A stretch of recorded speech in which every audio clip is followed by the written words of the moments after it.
ওরহমাতুল্লাহ। ওয়ালাইকুম আসসালাম ওয়া রাহমাতুল্লাহ। আলহামদুলিল্লাহি ওয়াহদা ওয়াসসালাতু ওয়াসসালামু আলা মান লা নাবিয়্যা বা'দা। আম্মা বা'দ। আউযু বিল্লাহি মিনাশ শাইতানির রাজীম।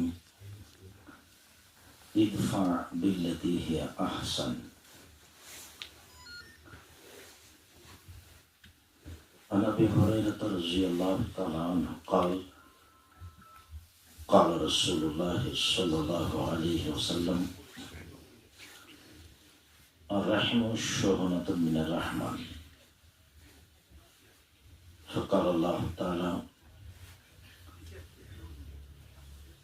من وصلك وصلته من قطعك قطعته. رواه البخاري ومسلم.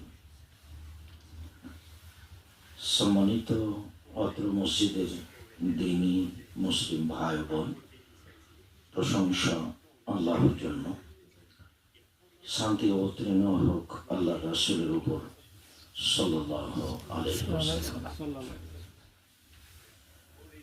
আজকের দিনী বৈঠকে সংক্ষিপ্ত সময়ে বক্তব্যের বিষয় অবগত হলাম আদর্শ পরিবার।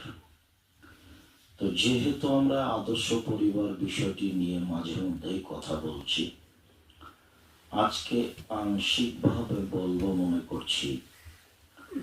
সাথে সাথে প্রারম্ভের আলোচনায়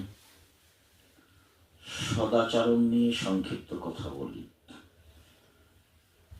তার সূচনাতে জানাই, সদাচরণ বলতে যা বোঝায় তা মনে হচ্ছে যে অমুসলিম যারা তারা ওই অংশ নিয়ে নিয়েছে, আর মুসলমান যারা তারা সে অংশ ছেড়ে দিয়েছে।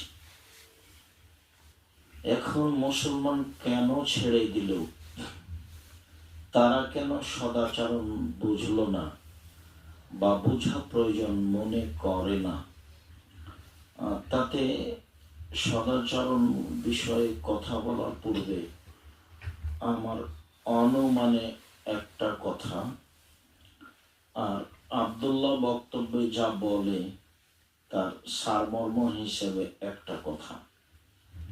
আমার মনে হয়